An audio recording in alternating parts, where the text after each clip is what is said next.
My husband shamed me over a bikini pic posted to my private story, so I found his old creepy obsession and exposed it. When I confronted him, he said, "You had no right to dig through my past." I didn't say a word. That was 3 weeks ago. This morning, he saw something in our bedroom and hasn't spoken since. It started with a bikini photo, not even a revealing one. I was on vacation with my friends, and the photo clearly showed me wearing a wedding ring as I was standing at the edge of a pool with a towel wrapped around my waist. I posted it to my private Instagram story. 16 viewers total. That was it. When I got home, my husband was cold to me. He didn't say anything that night, just went to bed early. The next morning, he said, "I saw your picture." I was confused. Which one? He just raised his eyebrows. You think that was appropriate? As a wife? I laughed. At first, I thought he was joking. I'd worn less at actual pools with him. I reminded him of that. He didn't budge. "It's not about the bikini," he said. "It's the message it sends. It's about respect. For me." As your husband, I stood there stunned. He went on for 5 full minutes about presentation, intent, and how men think differently, how some wives understand their role. I asked him if he thought I looked bad. He said, "It makes me look bad." And just like that, I went from confident to ashamed. I deleted the photo, but it sat in my head all day. Not the photo, the way he said it. Like I was property, like I was a reflection, like I embarrassed him by being visible. Later that night, I sat alone on the couch, spiraling. I hated how easy it was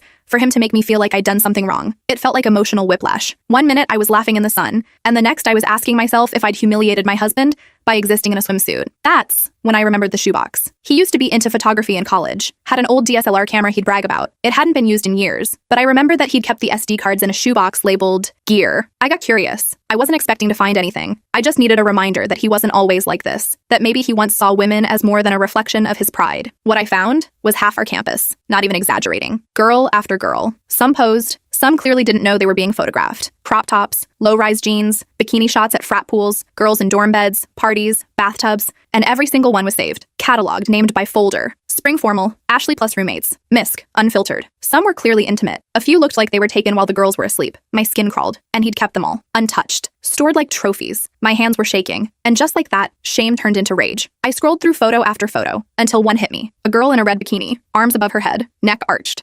A soft smile like she didn't know she was being watched. The date stamp said 2012. I copied it to a USB. The next day, I walked through our house like a ghost. Barely said anything. He didn't notice. He was busy working on his laptop, probably sending emails about respect. I went to Target and bought a large, dramatic black frame, matte finish, museum style. I printed the photo, hung it above our bed and said nothing. When he got home, he walked into the bedroom and just froze. He stared for a long time. Finally, he asked, "What's this?" I said, "Article. Don't you recognize your work?" Then I walked out. He didn't bring it up again. That was 3 days ago. The photo's still up. He's been weirdly polite, opening doors, offering coffee, trying to test my temperature. But I haven't thawed. Because the truth is, this wasn't about a bikini photo. It was about control. About him deciding when I was too much. About him getting to be shameless and messy and wild in his youth, but punishing me for enjoying the sun in adulthood. When I went to check on the USB, I found it missing. Little did he know, I made a copy. I eventually found photos of me in the files. Photos that were taken months before I even met him. Private photos. I'm furious and heartbroken, and I haven't even scratched at the surface of how I plan to make him pay. The next morning, I woke up to find the framed photo gone. Not just taken down, completely gone from the house. I checked the trash cans inside and out. Nothing. I looked at Ethan across the breakfast table. He was acting normal, scrolling through his phone like nothing happened. I didn't mention it. Instead, I went to work and printed another copy. This time I made 3. When I got home, I hung one in our bedroom again, put another in the guest bathroom. The third went in his home office. I waited on the couch for him to get home. My heart was pounding so hard I thought I might throw up. The garage door opened at 6:15 like always. I heard him set his keys down, walk to the kitchen, open the fridge, then silence. He must have seen the one in his office. I heard fast footsteps. He appeared in the doorway looking pale. "What are you doing?" he asked. His voice was quiet but shaking. I just stared at him. "I asked you a question," he said louder this time. I shrugged. "Decorating. You never let me pick the art before." He ran his hand through his nail. "Take them down. Now." I didn't move. "Why? It's your photography. Aren't you proud of your work?"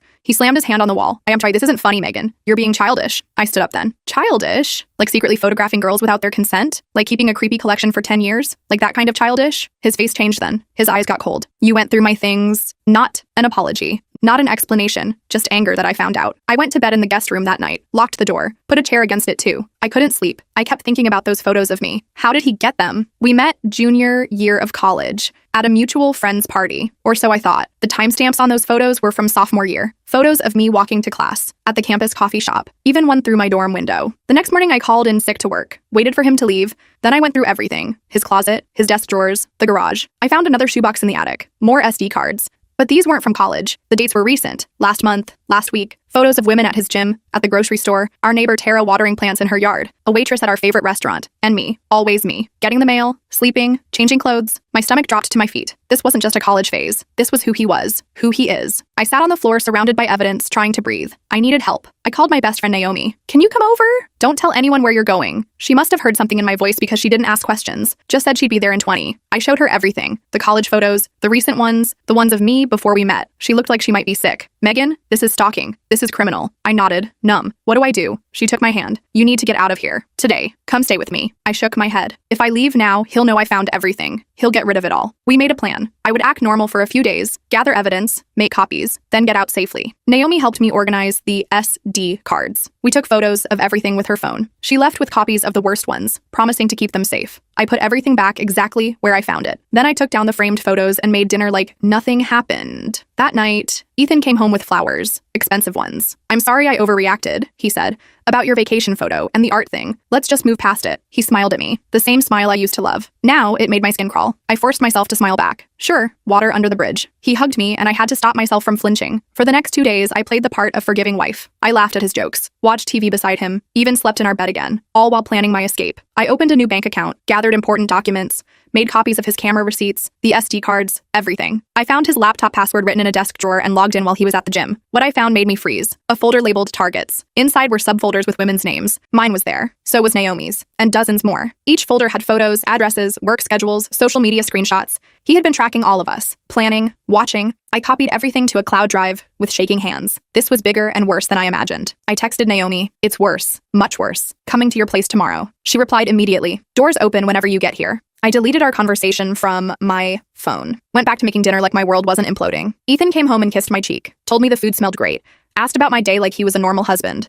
Not someone with a folder labeled targets on his computer. That night, I barely slept. Every time he moved in his sleep, I tensed up. I kept thinking about all those women, all those folders, all those years of watching and collecting and cataloging. Had he been following me for a year before we met? Had our entire relationship been planned? I felt sick remembering how I thought our meeting was such a cute coincidence, how I thought it was fate. In the morning, I told him I was going shopping with Naomi. He nodded, barely looking up from his coffee. Have fun, he said. I packed a small bag while he was in the shower, just essentials, enough to not look suspicious if he checked our closet. I put it in my trunk while he was still getting ready, kissed him goodbye like it was any other day, walked to my car with my heart in my throat. I was halfway to Naomi's when I noticed a car following me. Silver Honda, tinted windows, staying exactly 3 cars, behind no matter how I turned. My hands started shaking on the wheel. Was it him? Had he installed something on my car? I took a random exit. The Honda followed. I pulled into a gas station. The Honda drove past slowly. I couldn't see the driver through the tint. I called Naomi. I think I'm being followed. She told me to drive to the police station instead. I pulled back onto the road, hands sweating. The Honda reappeared in my rear view. I took random turns. It stayed with me. I was about to call 911 when my phone rang. Ethan. I let it go to voicemail. It rang again immediately. Then a text. Where are you really going, Megan? My blood went cold. I didn't answer. Another text came through.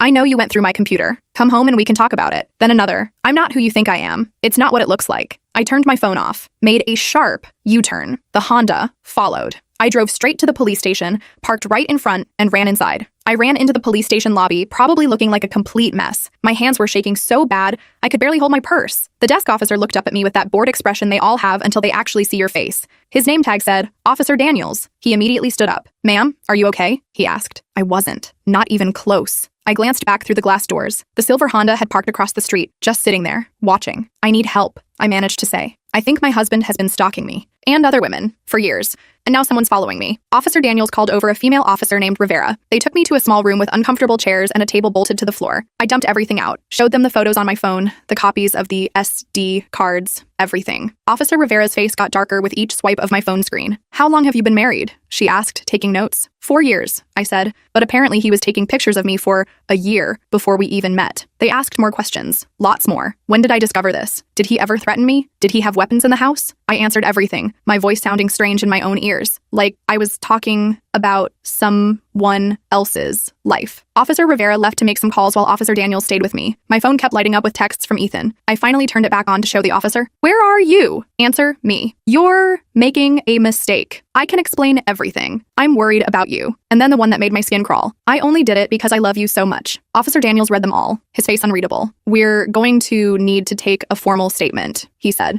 And we'll need to see those SD cards and your husband's computer. I nodded. The originals are still at the house. I only have copies. That's when Officer Rivera came back in. The car that that followed you is registered to a Marcus Winters, she said. Does that name mean anything to you? I shook my head. Never heard of him. We'll send a patrol car to check it out, she said. In the meantime, we need to talk about your safety plan. They recommended I stay somewhere Ethan wouldn't know about, not Naomi's place. That would be the first place he'd look. They asked if I had family nearby. I didn't. My parents lived 3 states away, and my brother was overseas in the military. I can get a hotel, I said. My new secret bank account had enough for a few nights. Officer Rivera nodded. Use cash. Don't use your regular credit cards. And we'll need your husband to come in for questioning. I felt sick at the thought of him sitting in this same room, looking at these same officers with his charming smile, explaining away his hobby as a misunderstanding. They took my formal statement. It took hours. By the time I finished, it was getting dark outside. Officer Daniels walked me to my car. The silver Honda was gone. I didn't know if that made me feel better or worse. We'll have officers go to your house to speak with your husband, he said. Do you want to be present for that? I shook my head violently. Number, absolutely not. All right, we'll call you with updates. Remember, hotel, cash only, don't tell anyone where you're staying. I nodded and got in my car. My phone had died hours ago. I didn't want to turn it back on anyway. I drove to an ATM first, withdrew the daily maximum. Then I found a cheap motel on the outskirts of town. Paid cash for 3 nights. The room smelled like old cigarettes and the bedspread had seen better days,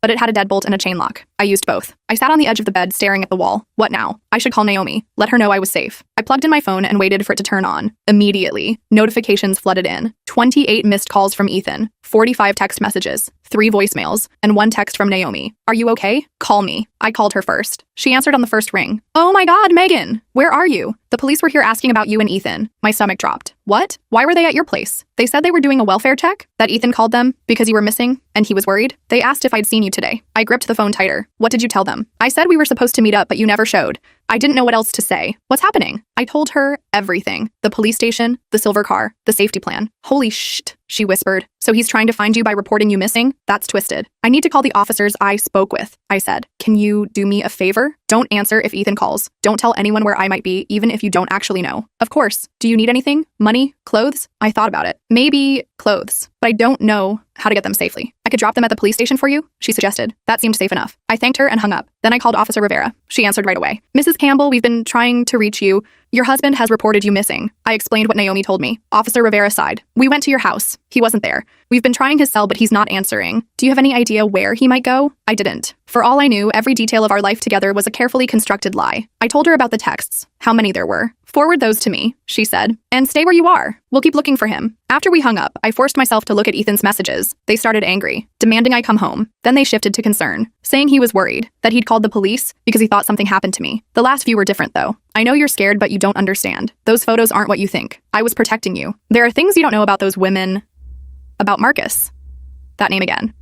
Marcus Winters, the owner of the silver Honda. Who was he? How did Ethan know him? I played the voicemails next. The first was just Ethan asking where I was. The second was him saying he'd called the police because he was worried. The third made my blood freeze. Megan, listen to me. If you're getting followed, it's not me. It's Marcus. He's dangerous. Those folders, the targets, that wasn't what you think. I was tracking him. He's been stalking women for years. I've been trying to stop him. That's why I had those photos. Evidence. Please call me back. You're in danger. I played it again. His voice sounded genuinely scared, but that couldn't be right. The photos of me from before we met, the recent photos of women at his gym, the meticulous organization. That wasn't someone gathering evidence. That was someone obsessed. I forwarded everything to Officer Rivera like she asked. Then I turned my phone off again. I couldn't handle any more tonight. I took a shower in the grimy motel bathroom, trying to wash away the feeling of being watched. It didn't work. I kept seeing those folders, those women's names, my name. I barely slept that night. Every car in the parking lot, every footstep in the hallway made me sit up straight. I kept the TV on for noise, but didn't really watch it. Around 5 a.m., I gave up on sleep. I turned my phone back on, keeping it in airplane mode so no new messages would come through. I looked through my photos, screenshots of Ethan's files. Something wasn't adding up. The photos of me from before we met. They weren't like the others. They weren't creepy angles through windows or zoomed in from across the street.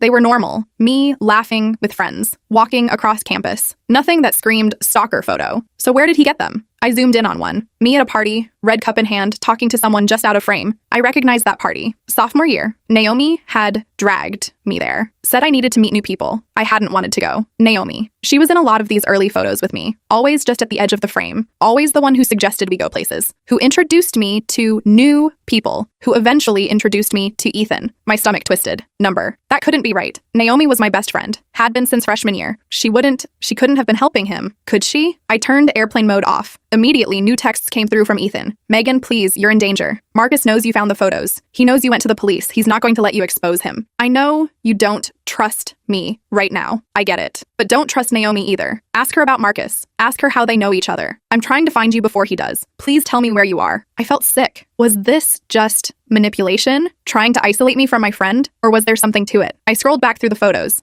Found one of Naomi at a party standing next to a guy I didn't recognize. Tall, dark hair. I zoomed in on his face, then did a quick social media search for Marcus Winters. And there he was. Same guy. In a profile picture with Naomi from 3 years ago, before I even met Ethan. The caption read, "Cousin's night out. Love you, cuz. Ride or die." My hand started shaking again. This couldn't be happening. I called Officer Rivera. "I need to show you something," I said when she answered. "Can I come to the station?" "Of course," she said. "I'll be here until noon." I gathered my few belongings and checked the parking lot carefully before leaving my room. No silver Honda. No sign of Ethan. I drove to the police station, constantly checking my mirrors. No one seemed to be following me this time. Officer Rivera met me in the same interview room. I showed her the social media post. The connection between Naomi and Marcus. "And you had no idea they were related?" she asked. "None," I said. "Naomi never mentioned having a cousin named Marcus. Never introduced us." Officer Rivera made some notes. "We brought Marcus Winters in for questioning yesterday after you reported being followed. He said he was just driving around. We couldn't hold him." My heart sank. "So he's out there, and he knows I came here?" She nodded grimly. "We're still looking for your husband. Neither of them has broken any laws that we can prove yet. The photos are concerning, but not necessarily illegal." "What about the stalking? The folders with women's information?" "We need to see the originals of the actual computer. Right now, all we have are your copies, which don't hold up as evidence." I felt like screaming. How was this happening? How was no one taking this seriously? So what am I supposed to do? Just wait until one of them does something worse. Officer Rivera leaned forward. "I believe you, Mrs. Campbell,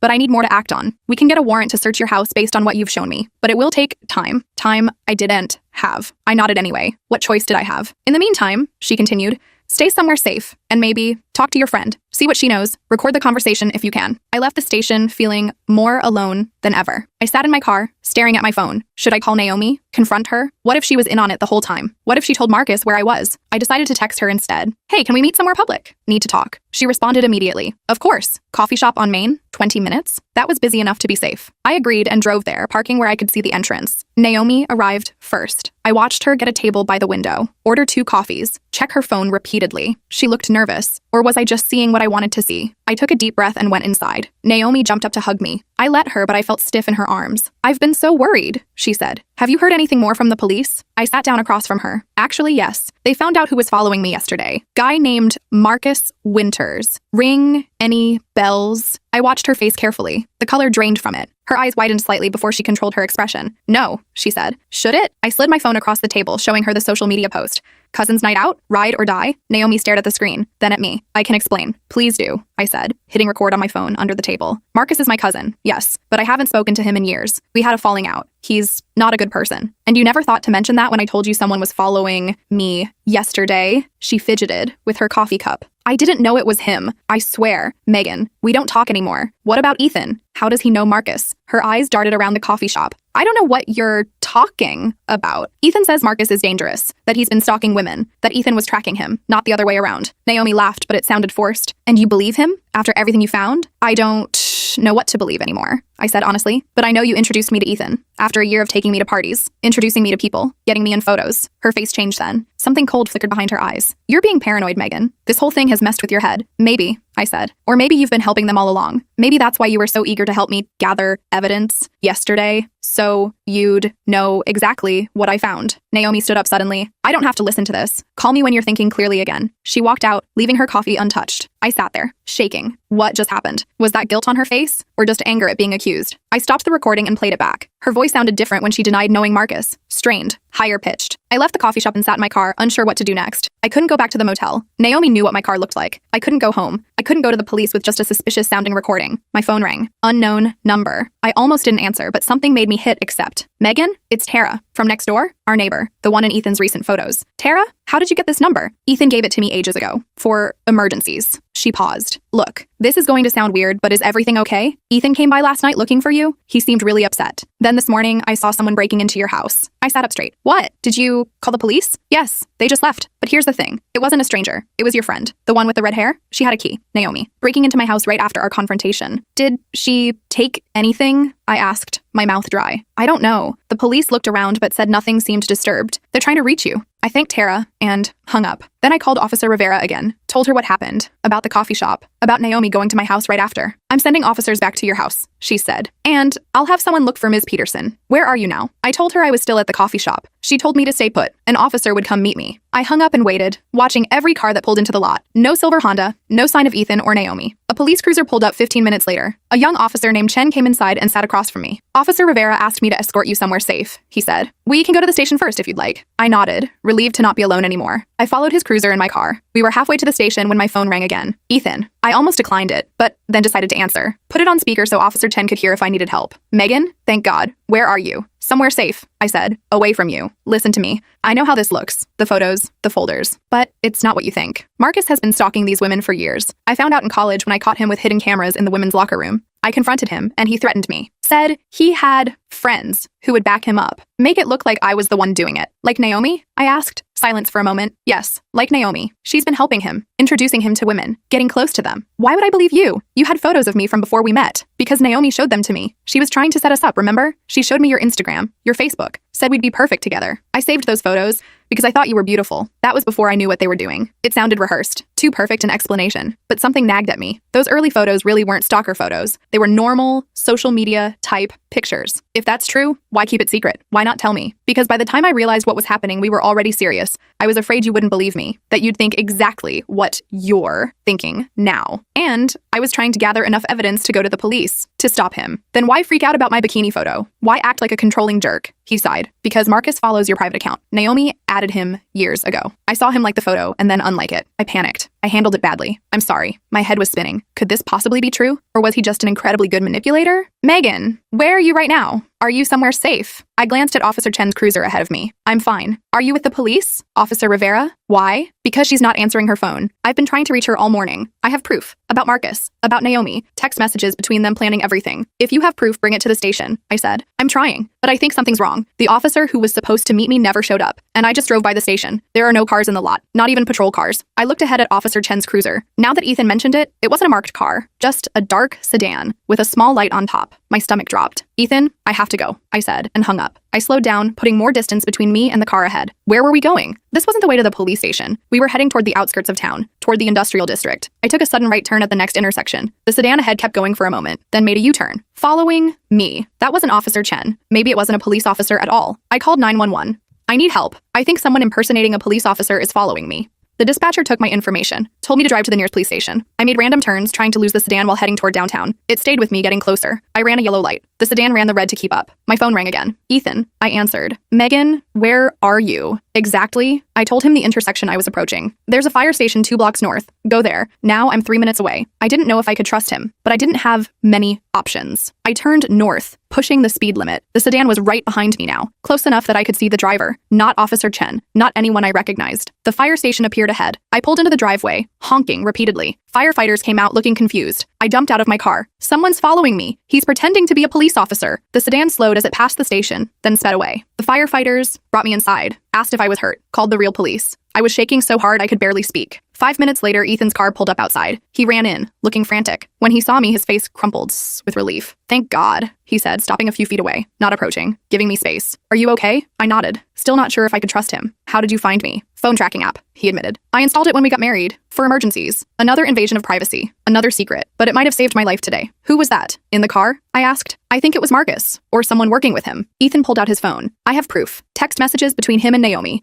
planning everything. He handed me his phone. I scrolled through the conversation. Naomi and Marcus discussing women. Targets. Me. How did you get these? I asked. I hacked her cloud account. After I found out what they were doing, I've been gathering evidence for months. It was all there. Plans to introduce me to Ethan, to manipulate me, to isolate me if I ever found out. And worse, plans for what happened after. Once they finished the job, the real police arrived. 2 uniformed officers. I recognized one from the station yesterday. They took statements from both of us, called Officer Rivera, who confirmed she never sent anyone to meet me. The man who claimed to be Officer Chen wasn't on the force. I showed them the texts from Ethan's phone. They took it as evidence, said they'd bring Naomi and Marcus in for questioning, that we should both come to the station to make formal statements. I rode with the officers. Ethan followed in his car. At the station, they separated us for questioning. I told them everything. The photos, the coffee shop conversation, the fake police officer. They recorded it all, faces grim. Hours later, Officer Rivera came in. We've arrested Marcus Winters and Naomi Peterson. We found evidence in their apartments linking them to several missing persons cases over the past 5 years. My blood went cold. Missing persons? You mean? She nodded. We're still investigating, but it appears they've been targeting women for a long time. Your husband's evidence was crucial. The text messages, the photos he collected of Marcus following women. So he was telling the truth? He was tracking Marcus, not stalking women himself? It appears so.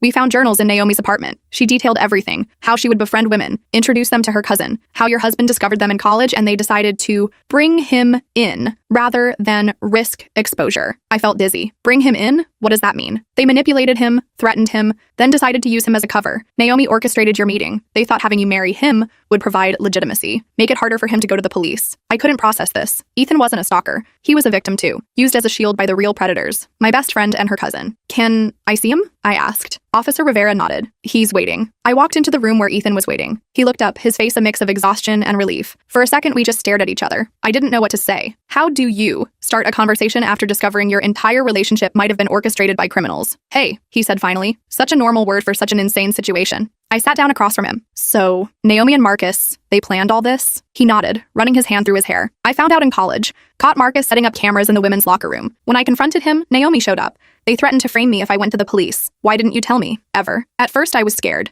Then we got serious, and I thought they'd backed off. By the time I realized they were still active, we were already married. I was afraid you wouldn't believe me. He looked down at his hands. I started gathering evidence instead, following Marcus when I could, documenting everything. It made a twisted kind of sense. The folders, the surveillance. He wasn't stalking those women. He was tracking the people who were. And my bikini photo? That controlling bullshit? He winced. I handled that terribly. I saw that Marcus had accessed your private account. When you posted that photo, I panicked. I thought if you kept a lower profile, they might leave you alone. But I came across like a controlling jerk. Officer Rivera came back in with 2 cups of coffee. We're still processing everything, but we've confirmed Marcus Winters has been following multiple women in the area. We found tracking devices, cameras, detailed schedules. My stomach turned. What about Naomi? Was she involved in all of it? Based on what we've found so far, yes. She was the friendly face, the one who got close to the targets first. Targets. That word again. I'd been a target for years. My best friend had never really been my friend at all. What happens now? I asked. We'll need both of you to make formal statements. There will be an investigation, possibly a trial, depending on what evidence we find. She paused. And you'll need to decide if you want protection. We don't know if they were working alone. That hadn't even occurred to me. Could there be others? More people watching us? After finishing at the station, we stood awkwardly in the parking lot. I didn't know where to go. Home felt tainted now. The motel wasn't safe if Naomi had shared my location. You can stay with me at my brother's place, Ethan offered. He's out of town. Or I can get you a hotel, whatever makes you feel safe. I ended up choosing a different hotel, one Naomi didn't know about. Ethan got a separate room down the hall. I wasn't ready to share space with him yet. Too much had happened. I needed time to process. That night, I barely slept. I kept replaying everything in my head. Every conversation with Naomi over the years. Every coincidence that brought Ethan and me together. Had anything in my life been real? In the morning, Ethan knocked on my door with coffee and bagels. We sat at the small table by the window, eating in silence for a while. I need to know everything, I finally said. From the beginning, He told me how it started. Catching Marcus in the act during our sophomore year. The threats. How they gradually pulled him into their web. How Naomi showed him my photos. Engineered our chance meeting. Did you ever actually like me? I asked. Or was that part of their plan too? His face softened. That was real. They might have arranged our meeting, but everything after was genuine. At least on my side. I wasn't sure I believed him. Not completely. But the evidence was pointing that way. Over the next few days, more details emerged. The police found storage units rented by Marcus containing belongings from women who had gone missing over the past 5 years. Photos, journals, hair samples. It was like something from a horror movie. They found 3 bodies buried on property owned by Marcus's family. Women who had disappeared after being seen with him or Naomi. The case exploded. Local news picked it up. Reporters started calling us. We stayed at the hotel, hiding from the media circus. The police provided security. They were taking the threat seriously now. Too late for those other women, but maybe in time to save others. A week after the arrests, Officer Rivera called us to the station again. They'd found something in Naomi's apartment. A detailed plan. For me, we believe they were planning to make you disappear next, she said, her voice gentle but direct. There are notes about your schedule, places you go alone, methods they were considering. I felt sick. Why me? Why? After all this time? Based on Naomi's journals, they became concerned that Mr. Campbell was gathering evidence against them. They planned to use your disappearance to frame him. It was so cold, so calculated. My best friend had been planning my murder. There's something else, Officer Rivera continued. We found evidence that they've done this before. Set up couples, used one person as cover while targeting the other. How many? Ethan asked, his voice hollow. At least 3 other couples that we can identify so far. In each case, one spouse disappeared. The other was investigated, but never charged due to lack of evidence. The perfect crime. Use one person to get close to another. Make the target disappear. Let the spouse take the fall, or at least the suspicion. Even if they were never convicted, their lives would be ruined. That night, Ethan and I sat in my hotel room,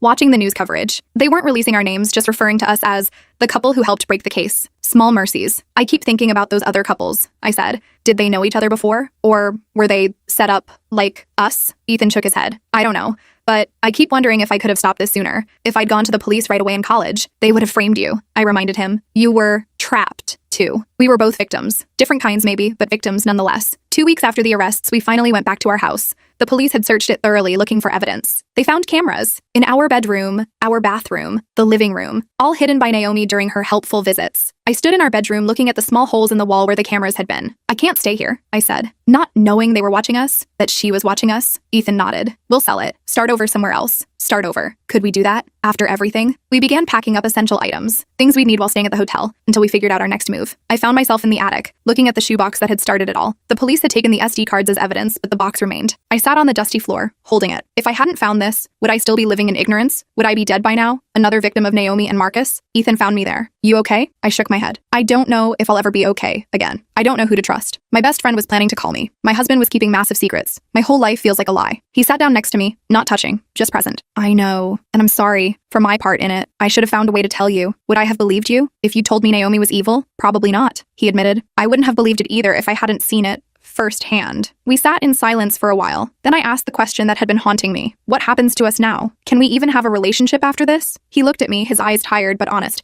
I don't know. That's up to you. I love you. That part was never fake, but I understand if you can't get past this. I didn't have an answer yet. I needed time. The preliminary hearing for Naomi and Marcus was scheduled for a month after their arrest. We were both called to testify. I dreaded seeing Naomi again, facing the woman who had pretended to be my friend while plotting my death. The courthouse was packed. Journalists, family members of the victims, curious onlookers. I kept my head down, avoiding eye contact. Ethan stayed close, a buffer between me and the crowd. When they brought Naomi in, I almost didn't recognize her. Gone was the stylish, confident woman I'd known. In her place was someone small, diminished. She looked at me once, her expression unreadable, before focusing on the judge. I testified about our friendship, about discovering the photos, about her reaction at the coffee shop. My voice shook at times, but I got through it. Ethan testified about the years of manipulation and threats, about the evidence he'd gathered. The judge ordered them held without bail. A trial date was set for 6 months later. We left the courthouse through a back entrance, avoiding the press. You did great, Ethan said as we drove back to the hotel. That couldn't have been easy. It wasn't. Nothing about this was easy. We found a small apartment in a secure building across town, somewhere to stay while we figured out our next steps. We slept in separate rooms, started therapy, both individually and together, tried to rebuild some sense of normalcy. Slowly, I started to separate Ethan from what had happened, to see that while he'd made mistakes, kept secrets, he'd also been a victim of their manipulation. He'd been trying to protect me, even if he went about it all wrong. 3 months after the arrests, DNA evidence linked Marcus to 2 more missing women in a neighboring state. The case expanded, more victims identified, more families getting answers they'd waited years for. Officer Rivera kept us updated. She'd become something of a friend through all this. They're talking plea deals, she told us over coffee one day, trying to avoid the death penalty. Will they get it? I asked. A deal? The DA is considering it for Naomi if she testifies against Marcus, but he's looking at multiple life sentences either way. It was strange to think of Naomi in prison for the rest of her life, the woman who'd helped me pick out my wedding dress, who'd held my hair back when I got food poisoning, who'd been planning my murder. 6 months after moving into the apartment, Ethan and I were having dinner when he brought up the future. The house sold, he said. We got a good offer. I nodded. We'd listed it below market value, just wanting to be done with it. I've been thinking about moving, he continued. Fresh start somewhere new, maybe the West Coast. My heart sank a little. Oh, when would you go? He looked at me carefully. That depends. I was hoping you might consider coming with me. I set down my fork. Ethan, not as if nothing happened, he said quickly. I know we can't just erase the past year, but maybe as a new beginning, different city, different memories. I'd been thinking about it too, about us, about whether we could salvage anything from the wreckage of our marriage. I need to know something first, I said. That night, when you got upset about my bikini photo, was that really about protecting me? Or was there some part of you that meant what you said, about wives and respect and all that? He considered the question carefully. I was genuinely scared when I saw Marcus had access to your account, but the way I handled it, he sighed. That came from somewhere ugly in me. Insecurity, control issues, things I'm working on in therapy. It was the most honest answer he could have given, not a flat denial, an acknowledgement of his flaws. I can't promise anything, I said, but I'd be willing to look at places, see if a fresh start feels right. It wasn't a yes, but it wasn't a no either. The trial was scheduled for the following spring. We'd both have to testify again, face Naomi and Marcus in court, relive everything. But after that, we'd be free to move on, to decide what our future looked like together or apart. 2 weeks before the trial date, Naomi accepted a plea deal. Life without parole in exchange for testimony against Marcus and information about other victims. Marcus went to trial and was convicted on all counts. Multiple life sentences, no possibility of parole. It was over. Finally over. We flew to Seattle the next day, just to visit, to see if it felt right. The constant rain was a cleansing sort of metaphor, washing away the past. Standing on the ferry to Bainbridge Island, watching the city skyline recede, I felt Ethan's presence beside me, not touching, just there. What do you think? He asked. I looked at the gray water, the green islands in the distance, so different from the place where our story began. I think I could start over here, I said. New job, new home, new us, he asked quietly. I turned to look at him. The man I'd married. The man I'd almost lost in more ways than one. The man who, despite everything, had fought to protect me. Maybe, I said, one day at a time. It wasn't a fairy tale ending. There were still nightmares, trust, issues, days when I couldn't look at him without seeing all the secrets and lies. But there were also moments of connection, of understanding, of shared survival. We found a small house near the water, separate bedrooms, a fresh start. Not as husband and wife, not yet, but as two people who'd been through hell together and chosen to walk out the other side by side, one day at a time.